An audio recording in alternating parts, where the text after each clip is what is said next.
إن الحمد لله نحمده ونستعينه ونستغفره ونعوذ بالله من شرور أنفسنا ومن سيئات أعمالنا من يهده الله فلا مضل له ومن يضلل فلا هادي له وأشهد أن لا إله إلا الله وحده لا شريك له وأشهد أن محمدا عبده ورسوله صلوات الله وسلامه عليه تسليما كثيرا أما بعد. So many times, Ikhwani, during the khutbah al-Jum'ah, the thing or the topic that you're dealing with, it is not enough time to deal with things. So you try to make it as concise for the community, but sometimes when you leave things out, it causes ishkal or something upon people. So we wanted to get this opportunity just to make some things clear, because there were some misunderstandings. We don't want people to be overly sensitive, misunderstand what the situation is. Get on the minbar. Actually, during the time of the Prophet sallallahu alaihi wasallam, his khutbah was short and the salat was long. You give a long khutbah, people are not going to remember what's going on. So his khutbah was very short, and he said from a man's fiqh and understanding of the deen is his short khutbah. But if you come and you give a khutbah that's short today, the Muslims, they'll say, what is that? So anyway, just want to make a few points. But I wanted to ask, how many of you prayed the Salatul Jum'ah here today? How many people here pray Salatul Jum'ah today? Here. Okay. So we mentioned the hadith about the 5 things that the Prophet made al-isti'adha from those things. And as we mentioned, al-isti'adha is when you say, A'udhu billahi. A'udhu billahi. That's isti'adha. I seek refuge in Allah from this or that or this. You can't make isti'adha with anything other than Allah. It's kufr, it's shirk if you do that. And also al-isti'ana. Al-isti'ana sounds similar. It's seeking help and assistance and things that only Allah can help you with. And not going to magicians, not going to dead people, and so forth and so on. Those kinds of things. So we mentioned that the Nabi, he sought refuge in Allah from 5 things. Who remember those things? تفضل. أنت من أقوى طلب ما شاء الله. أنت من أقوى ما شاء الله. تفضل. Yeah, from the bad neighbors. The bad neighbor. The bad money. The bad money. The bad child.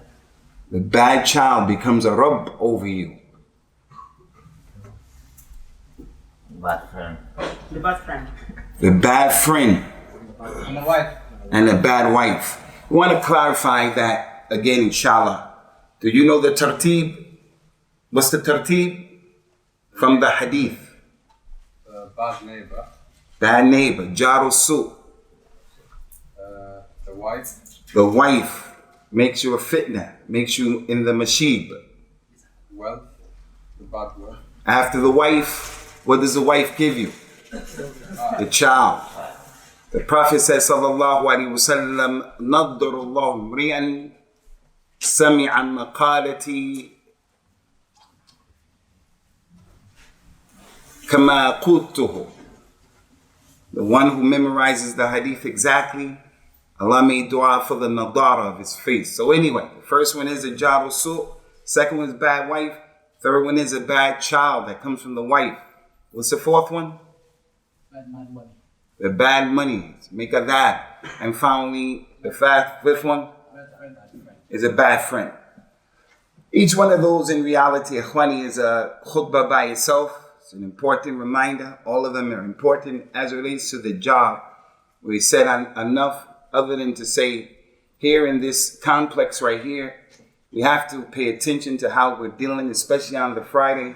We don't want to start having problems with our neighbors here. At the point it is right now, we have a madrasa here. After the madrasa, parents come to pick their children up. We're saying to you, pay attention to how your children are behaving in this area. The last thing that we need is what we found in a lot of the masajid. In the month of Ramadan, when the kids come to the masjid, the parents are praying and the children are about misbehaving, and then we start having drama.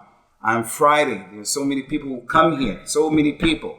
If we park and fill up these people's spaces and their places, it's going to be adha for them. We have to give them the haqq of the jar. That's how you have to look at it. Today, when I was coming, we have brothers who work for the masjid, volunteers every week. They were out in the rain today. Some with umbrellas, some without umbrellas, and they were directing traffic. People were not listening. They were getting upset. They were just going to rush the gates.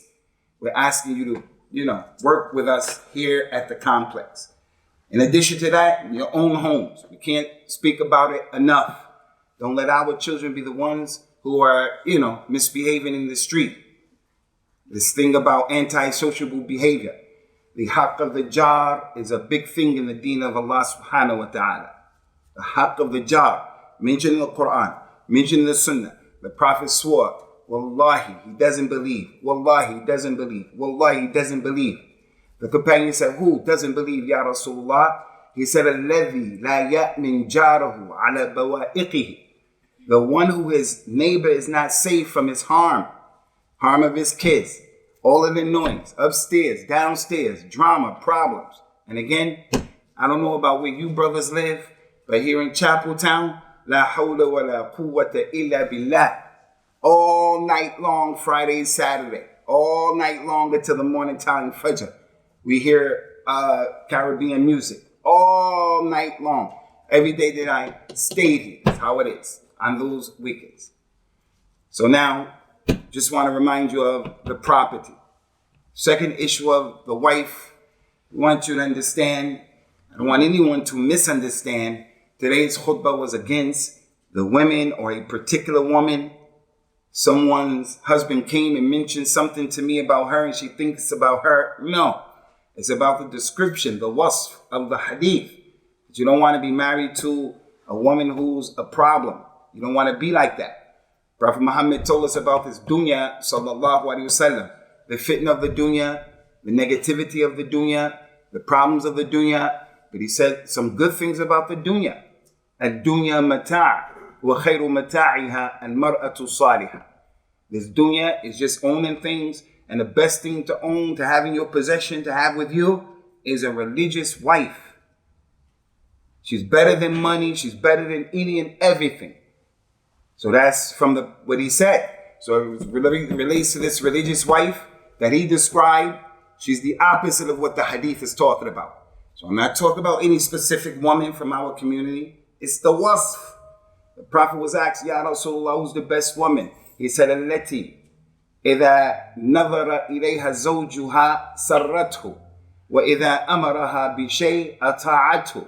The best woman is the one, when her husband sees her, she is pleasing, always looking nice, presentable, smiling, nice demeanor, gentle, unlike the other woman who's rough, tough, never smile, always angry. He says she's the one who, when he tells her to do something, she obeys him. She does it. So that hadith that we were mentioning about the three people that Allah Azza wa Jal won't accept their dua, I told you, that's not my wife. Inshallah, that's not your wife. Don't use that hadith against your wife. But the wife, yours and mine, they have to look at that hadith and take a lesson from it. Don't be like that. That hadith is really about that bad lady.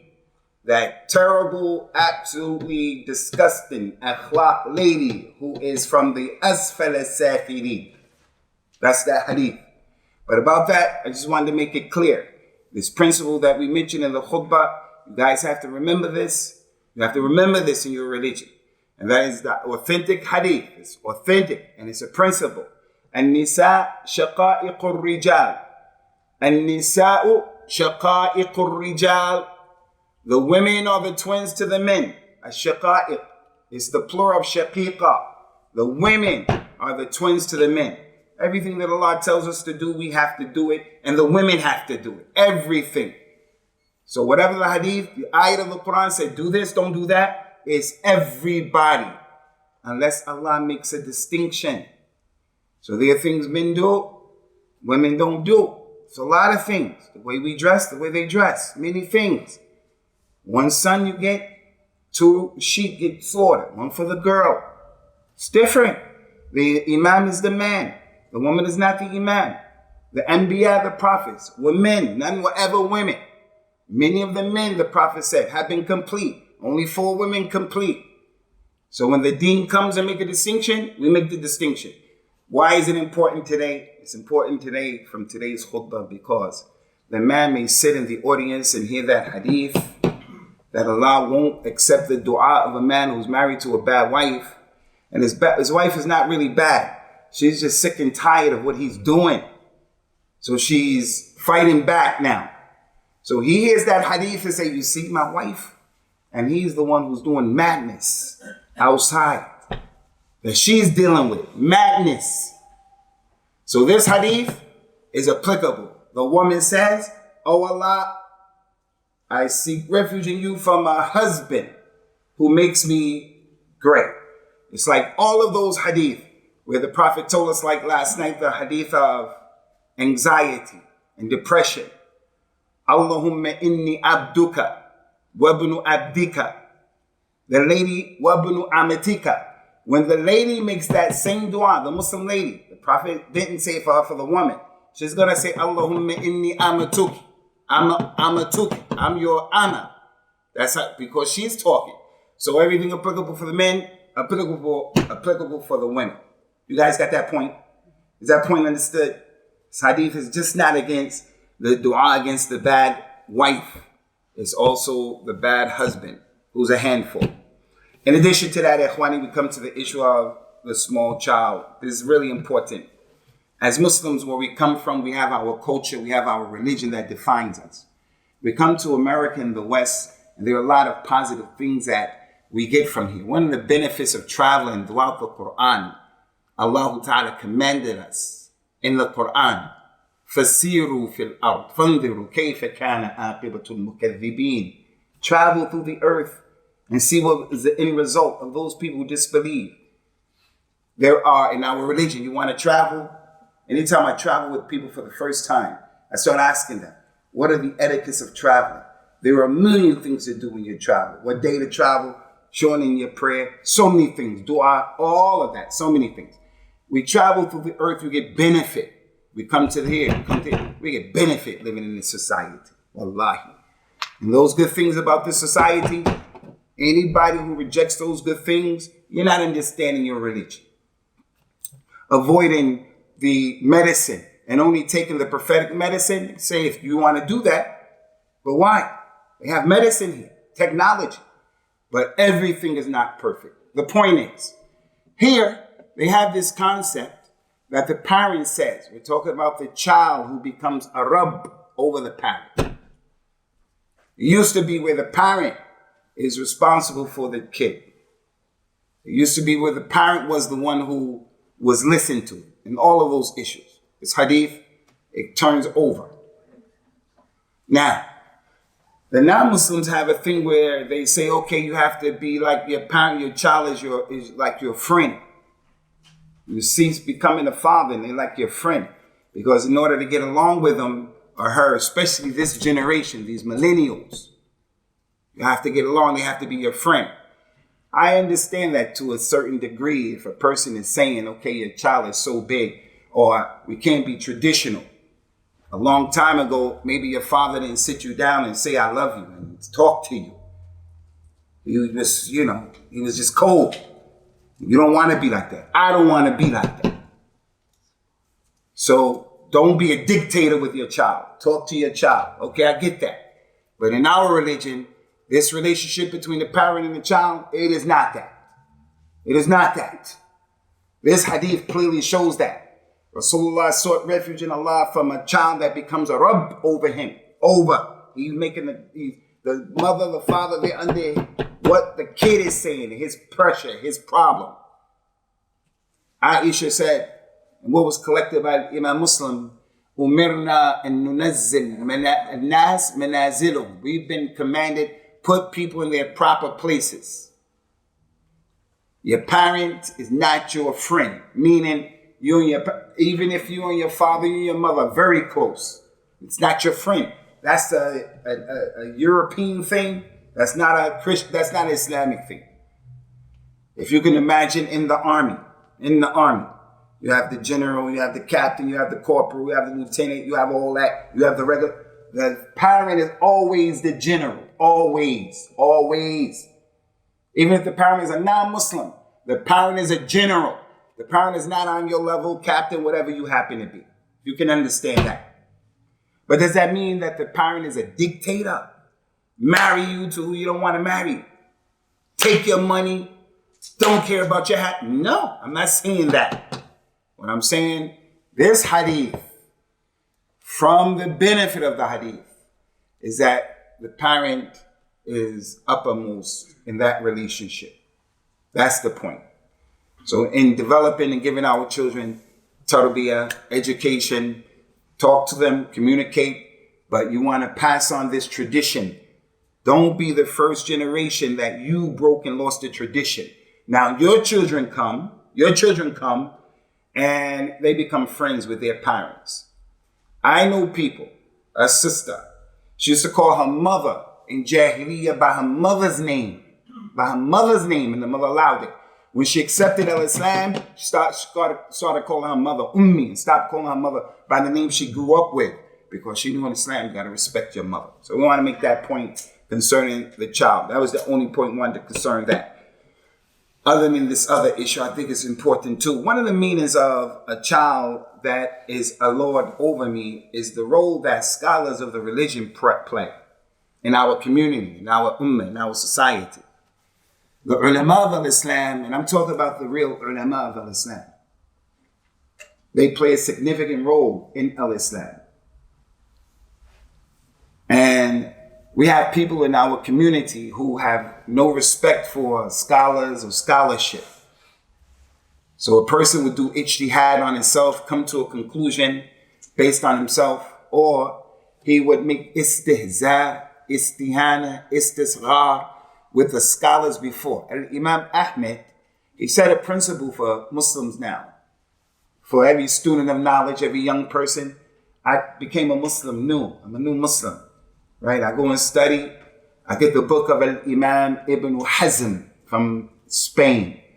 Ibn Hazm was really good in fiqh, really strong in the Zahiri madhab, but he was mutashaddid. I'm the mukhalif. So I start reading that book. I become a person, that's how I deal with people. When you don't agree with me and it's room for ikhtilaf, I'm tough, I'm rough. So the new Muslim, he comes into the religion. And he finds himself in the city of Leeds or London or Birmingham. And it's 5, 6, 7 of them. And they go in a room together and they start talking about bombing this and bombing that. And that never came from anyone except themselves. That's the meaning of this hadith. Oh Allah, I seek refuge in you from a child who becomes a Lord over me. Now, it was in the past. The scholar had a position, the real scholar. And people respected that position. Al-Imam Malik, Al-Imam Ahmed used to tell the people, Iyakum, beware of taking a position. You don't have any imam who took that position. You're the only one who said that. You're the only one. You shabab gonna decide to go do something like that. Who said that that's okay? No one said that. That's part of the meaning of this. The Ruwaybidah. They said, who's the Ruwaybidah, Ya Rasulullah? He said, Rajul Tafi, yatakallamu fi shu'un al-amma.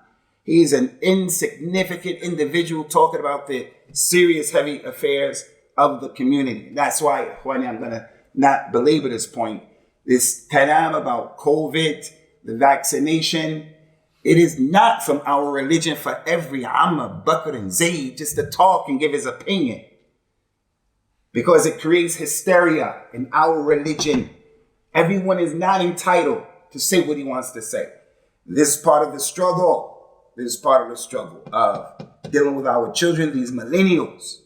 This is the time and the day and the era, everybody has a voice. But in our religion, no. No. Abdullah ibn Umar looked in the audience, saw Abu Bakr quiet, his father Umar quiet. He said, I'm not going to say anything. He has something in his head.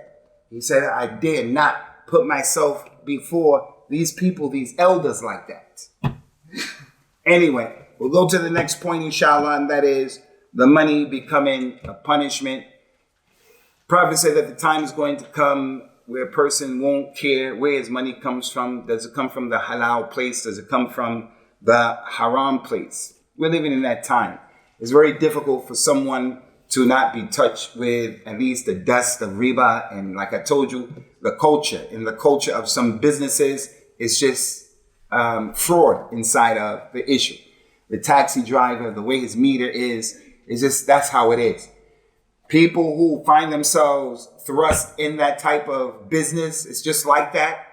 He didn't create it. He doesn't want it. Then he fears Allah to the best of his ability. A brother asked me last week after the khutbah to Jummah, is it better for me to be unemployed on welfare or to work in a place where I'm dealing with riba? Which one you think is better? To be unemployed and taking welfare, or to work in a company that sells, buys, deals in riba? What do you think? What do you think? The first one, to be unemployed? What do you think? Unemployed? Anybody else?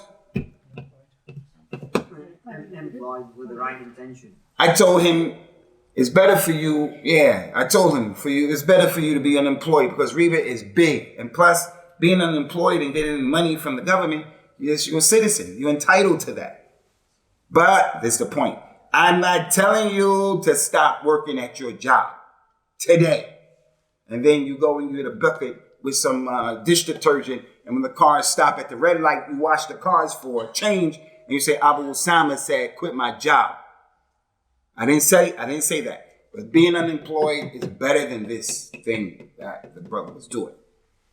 So we find ourselves in a situation, the coach is like that. He's forced. If you can avoid getting into it, get something better, do it. But he got in there, he doesn't like it. It's part of coaching, he can't change it. Fears Allah to the best of his ability. Make sadaqah with that. Don't eat from that, and so forth and so on. The Nabi sallallahu alaihi wasallam told the man who was raising his hands up, oh my Lord, in his dua. The three people that Allah won't answer their dua is other than this man. One of the men who the dua is not answered, Ya Rab, he was making dua. The Prophet said, sallallahu alaihi wasallam, and his food is haram, mat'amuhu haram, wa mashrabuhu haram, wa malbasuhu haram, wa ghudhiya bil haram, fa anna yustajabu lahu.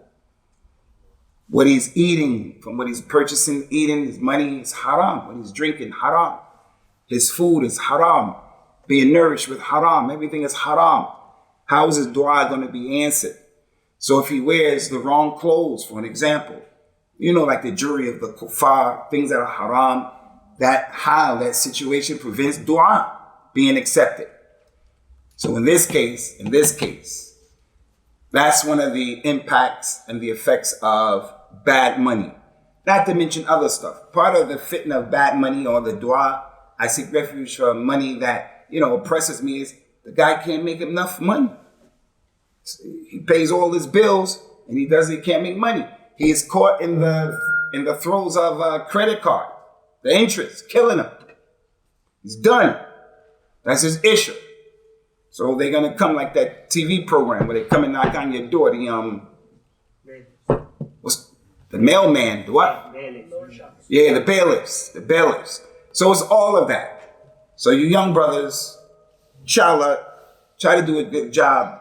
As we always tell you, get educated, inshallah, get a good job, be a professional to the best of your ability.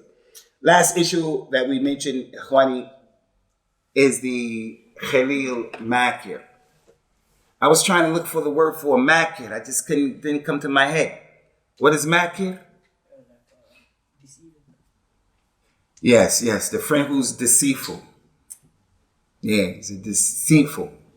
His eyes look at you like he's pleased with you, but his heart is the opposite of that.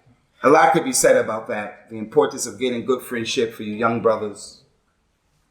Methul Jalisul Salih wal Jalisul Su, all of those hadith. The example of the good sitting and the bad friend is the one who has perfume. It's your friend. He's a perfume guy. Every time you go to him, just give him salam, sitting with him, you walk away, you smell good. He give you a gift. Or the bad friend. He's smoking weed, smoking blunts, whatever he's doing. He's the blacksmith. You go there, you come out smelling like smoke, or He's going to burn up your clothes. The Prophet said, "Al-mar'u ala dini khalilihi falyanzur ahadukum liman yukhalil." Each and every person is on the religion of his friend. So you have to look at the person who you choose as your khalil. If you choose a khalil, someone you really trust and love, not just an associate.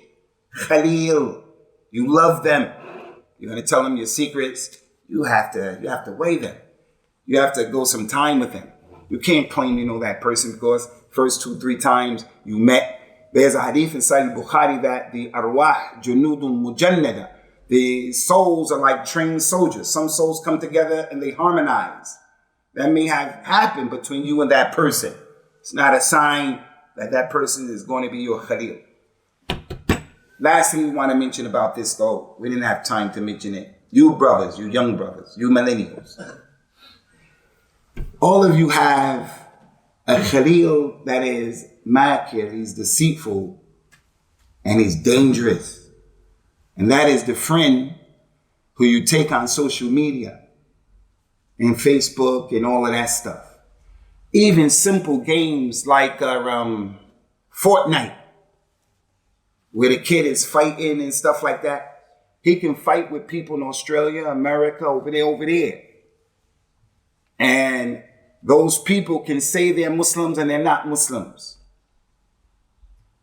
They can be grooming your kid, grooming. So the kid is taking people as his friend, people he doesn't know. He has 100, 200, 40, 30, and it's just interest, friends. We don't have that in Islam. Our religion governs everything that we do, like that internet. That internet has a lot of khayr in it. Wallahi, you're sitting right there in the masjid right now. Anything I say, as I tell you, you can find it right now. Something you're looking for, you want a taxi, get it right now. It's easy, but it's also a problem as well. You do a lot of things on there that are damaging, waste time. Telephone is a big time waster. So the friend who his eyes are looking at you like that telephone, and it seems to be pleased with you because it's giving you everything that you want, but behind your back, the real golden objective is to destroy you. It's not your friend unless you use it the right way. To use it the right way, inshallah, it'll be a khayr. So inshallah, we just wanted to mention these things because, again, khutbah, the time is short, and we already went over the 30 minutes, and we won't want to be doing that here. If you brothers have any questions, inshallah, concerning what we just mentioned, you can put your questions forward. Okay, there was a question from one of the sisters that was sent to me today. One of the wives of one of the main brothers here is that the issue of the woman wanting to read the Quran while she is on her period. There's something that there's differences of opinion between the scholars of Islam. It's a well-known issue. Both sides have to be gentle and patient with the other side because both sides have their proofs. But inshallah, azawajal, it's permissible. As for what the sister said, for those people who said it's haram, some of the scholars say you have to put gloves on. If you want to do that, you can do that out of respect for the Quran. But this issue of, can a woman read the Quran at that time? This is what the scholars say, ma ammat bihi al-balwa. This is prevalent during the time of the Prophet. This was common. It's an issue of women. It's common. So if it was impermissible to read the Quran at this time, something as common as that more than likely would have come. We would have had a dalil for that, clear. The Prophet sallallahu alaihi wasallam was in his masjid. He said to Aisha, bring me my comb, make an i'tikaf. She said, Ya Rasulullah, it's that time of the month. He said, is it in your hand? Meaning you could come to the masjid. It's no problem. Aisha, that time of the month, was performing Hajj. She was crying. Rasulullah said, why are you crying? She said, this is what's happened. Because she knows she can't pray now. She's out of the rewards of the ajr. He said, that's the sunnah of Allah and Adam's daughters. Do everything that the pilgrim does. But don't make tawaf. Don't make tawaf. But read the Quran, go in the masjid, give sadaqah, all of those things. But it is, as I mentioned, an issue of ikhtilaf. There was another question, but I forgot. Any more questions, Akhwani? Sheikh, you said something about 99 and 100, 1 in 1,000 earlier on. Can you expand on that, please?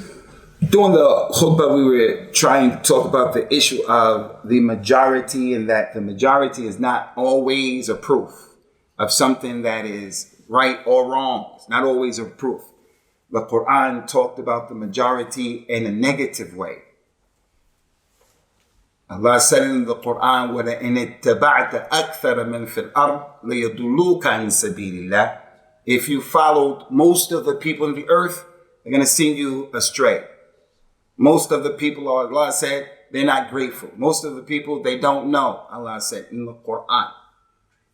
The Prophet said, sallallahu alaihi wasallam, a prophet will come Yawm al-Qiyamah, and there will be 9 people who believed in him.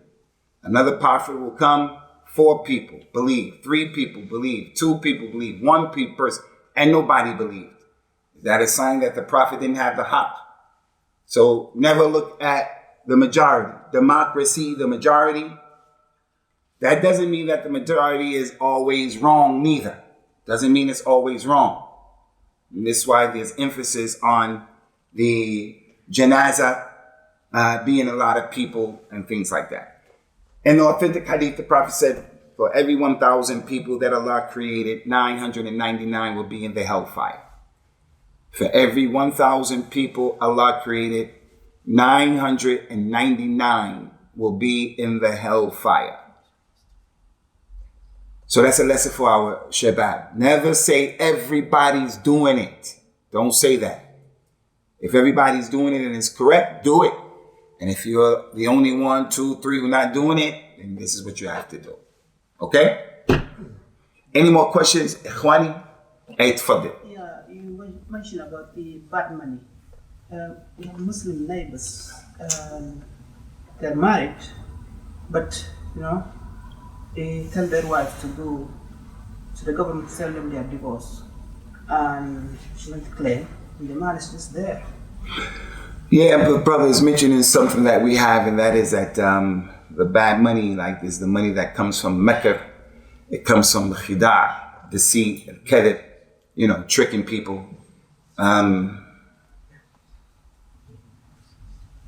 The bad money. We have mentioned that ayat as well.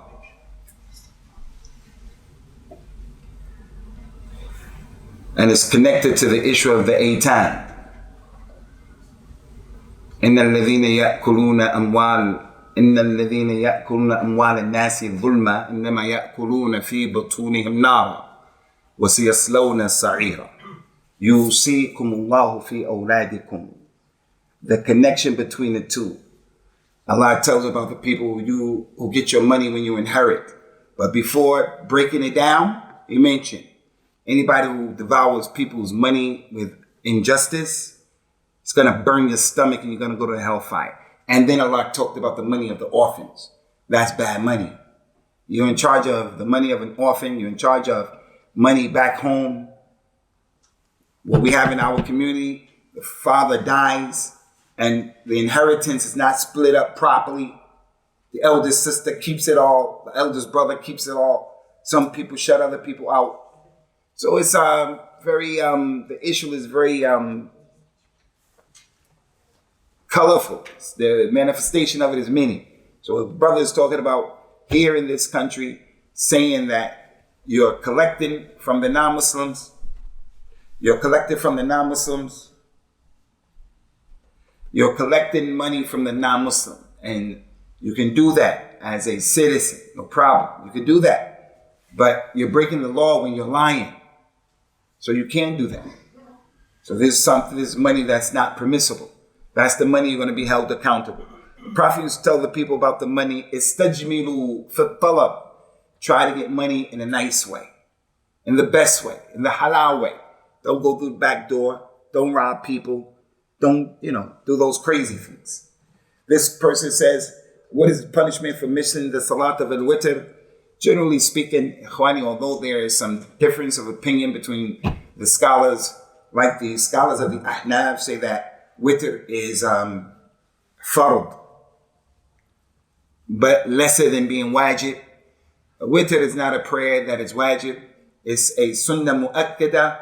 The Prophet never abandoned it, sallallahu alaihi wasallam, with the exception of, as we mentioned, the narration said that when he went to Muzdalifah, that was the only time it wasn't recorded that he prayed the salat of al-witr. But those people, they take that hadith literally. In Allah zada alaykum salata. Allah increased the prayer on you. Another narration, Allah awjaba alaykum salatan ala wa hiya witr. Allah made it wajib. This is not wajib due to the other ahadith. So if a person misses witr, it's not that they're sinning, but we should try to not miss it and make it the last salat of the day. Okay, Ikhwani, we're going to stop now, inshallah. Anybody have any more questions? We're going to stop now so we can act. Tfaddal ya akhi Khalid. Say it again. You're getting paid for a good job, or you're doing a good job, and like they're paying you money that they're about to get. I can't hear you, Khalid. I'm sorry. Like you've done a job, and like they're paying you for something that you've done good, but they're paying you with money that they're about to get. You've done a good job for someone. And- The person who pays you, paying you with that money. When other people are doing things that we're not responsible for, we don't have to ask about that or anything. The Prophet told us, sallallahu alaihi wasallam, if one of you visits your brother and he gives you food, don't ask him where it came from. And if he gives you drink, don't ask him where it came from. It's bad edit to say to the man, is this halal, is that halal?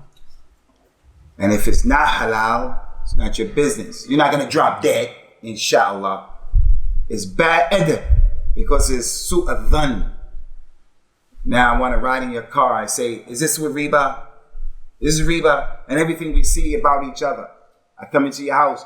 This furniture is on finance. That's authentic hadith. You go to your brother's house, don't ask them where the food came from. And don't ask them where the drink come from. It's our job to judge and base things upon the apparent. The companion, Usamah bin Zayd, was fighting a non-Muslim fighting. He's trying to kill him, non-Muslim trying to kill him. He got him. But before he stabbed him, the non-Muslim said, La ilaha illallah. He didn't even say Muhammad Rasulullah. And he stabbed him, killed him. They told the Prophet what happened. That man said, La ilaha illallah. Rasulullah was lying down, he sat up. He said, Usamah, you killed him after he said, La ilaha illallah. He was only saying that because I was going to get him. He was scared.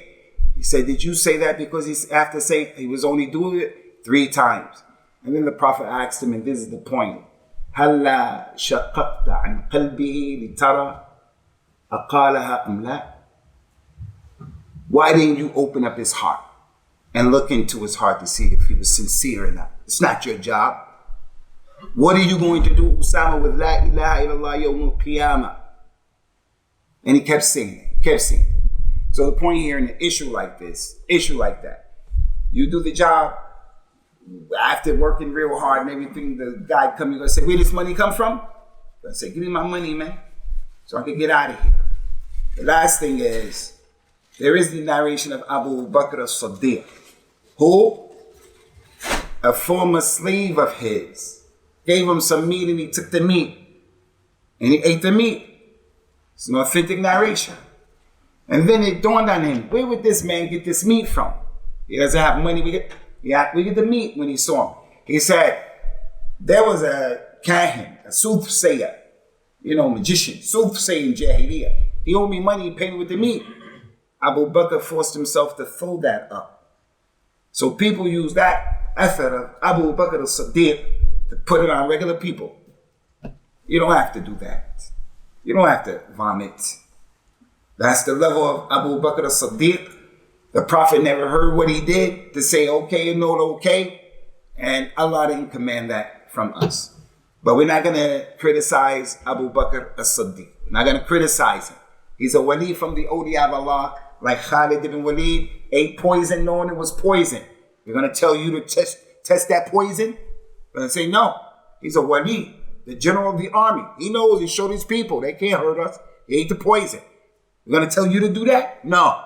We're not going to tell you to test poison. We're not going to tell you have to do what Abu Bakr as-Siddiq did. Lastly, Ikhwani, I forgot. The Gambia thing.